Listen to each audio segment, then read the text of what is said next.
let's go back to the year 1977, where one of the earliest home video game consoles ever released was this, the video computer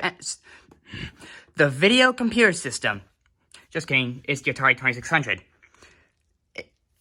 This is not the first home video game console to be ever released. That would be a whole bunch of Pong consoles.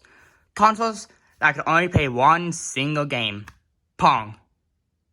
They do not have interchangeable cartridges, unlike this one. Although the first home video game console to have interchangeable cartridges in different games was the Fox Odyssey. Except it did not have any graphics. You have to actually take these clear plastic sheets and stick them on your CRT television.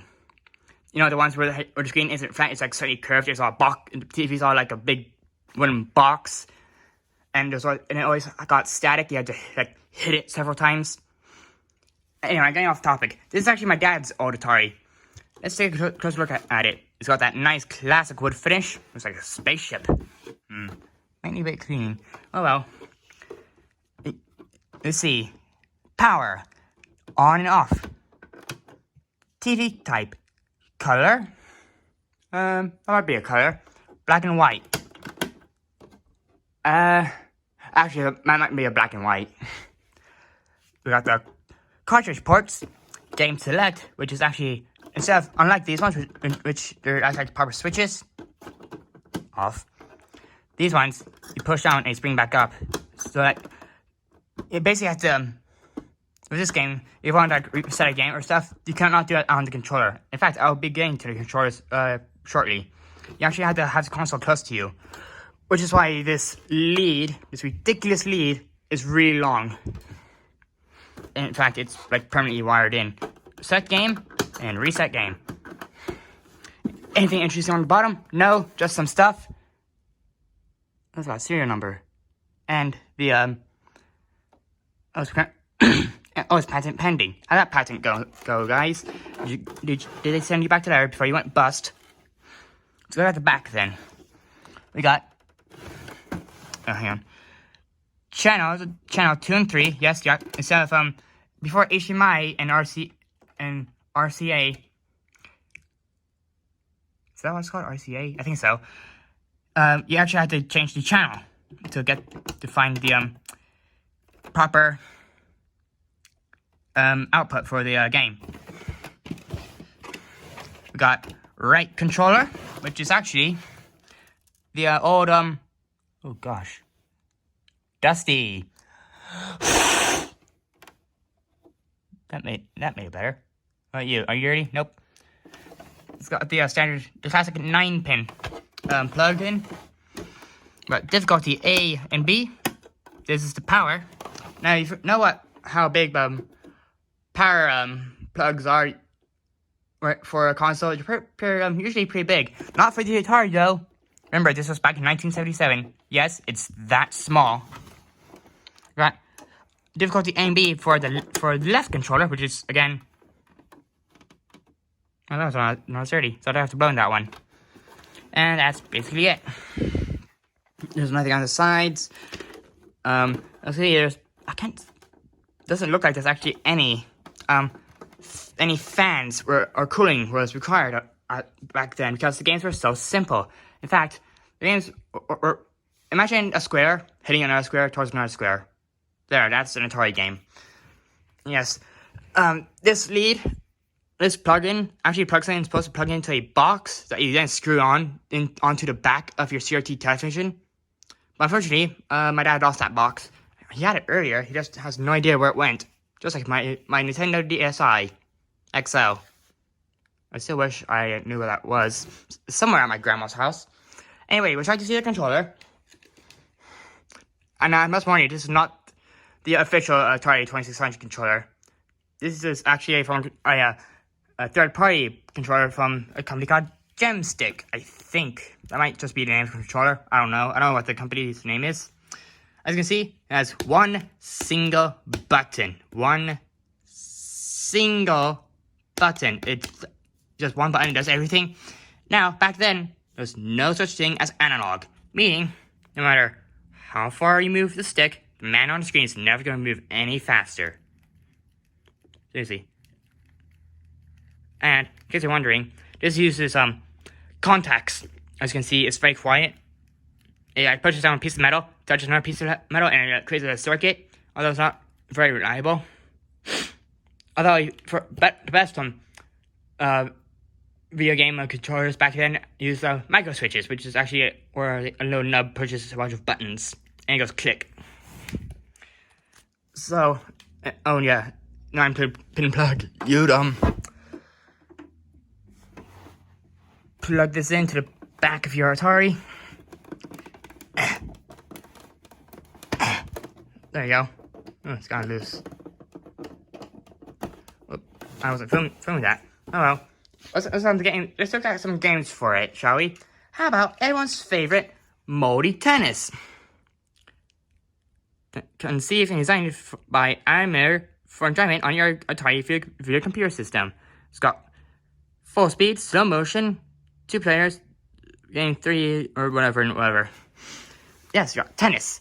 Let's look at what the game looks like. See, I was lying. There was no such thing as circles back then. This game. Defender. Ooh. So the city needs to be defended. Next game.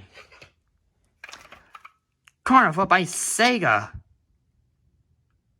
When was this released? 1982. Huh, I didn't know. I thought Sega was made like in 1985. As you can see, the cartridges can look different. There's actually different types of cartridges. Coleco. Coleco. If you remember that, then I apologize for you. Night Driver. Used with pad controllers. I don't have pad controllers. My dad doesn't have them. He never bought them. So basically, this game was unplayable. Oh, as you can see, there's actually a protector at the bottom. In fact, as you can see, there's no protector on the bottom of this one, meaning that the thing is exposed.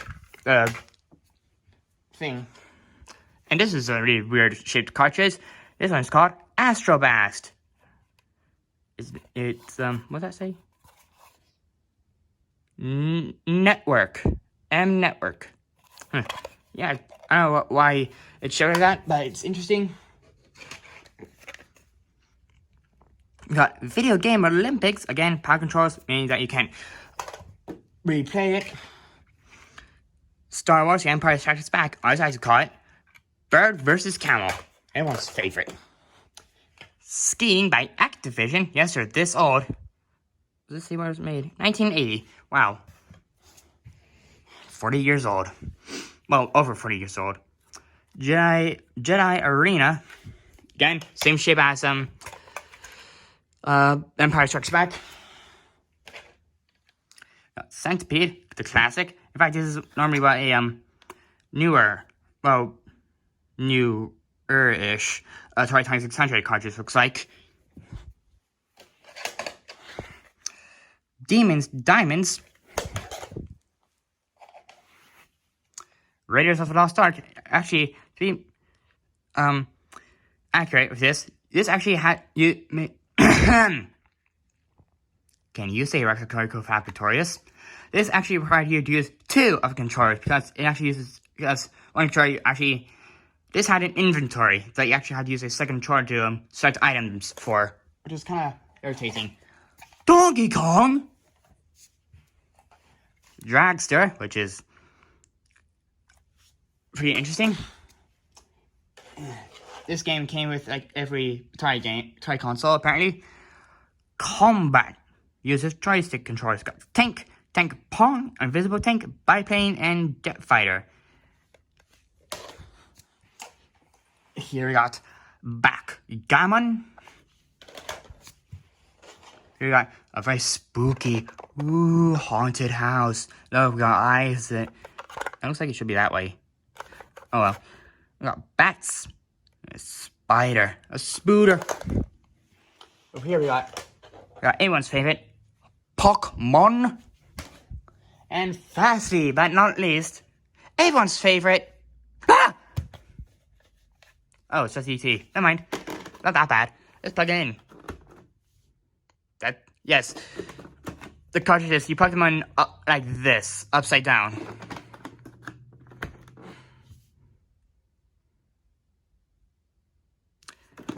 Was that fun? Sure was. It's playing a different game. How about Astro Blast? I'm pretty sure it's this way. Yes, it was. That looks weird. Yes, these cartridges barely hold anything. I mean, they're not even big enough. They're, I don't even know how much they hold. Let's find a different game. How about Donkey Kong? Pretty sure this one, it's in like, nope. It's in like, this? Yep. Oh, this one's made by Coleco as well.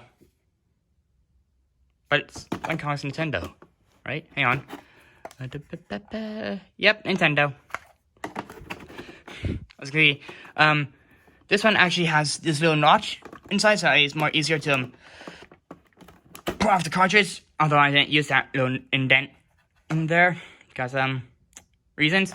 But let's go back to everyone's favorite, E.T., the best video game ever. Obvious sarcasm is obvious. Although, to be perfectly honest, it's not really that bad. You just had to apparently read the instructions, which apparently no one did. And apparently that just made it the worst game ever made. Which, apparently, everyone else started playing it again. Because everyone's favorite, AVGN, Angry Video Game Nerd. And everyone's like, hey, this isn't even that bad. It's just kind of confusing. But you just have to keep playing it, then eventually you'll figure out what you're doing. In that sort of situation. Just like, modern games where you play, you have no idea what you're doing, and eventually, the more you keep playing it, the more you understand what you're doing. Because, back then, apparently, people automatically just looked at the box and went, oh yeah, I know how to play that. So, like, you look at that, you're like, oh yeah, I know how to play that. You got E.T., Atari, that's, not his name. In fact, I would show you some gameplay footage, but I don't have the box, nor I don't know how to actually hook that up. Hook this up to my TV up there. One day I might, but again, I won't know how to capture anything. I might, but I might soon. Goodbye, Atari. You're a pretty good system until you went bust. Eventually, I might review another console up there. Probably that one. Can we retry once again?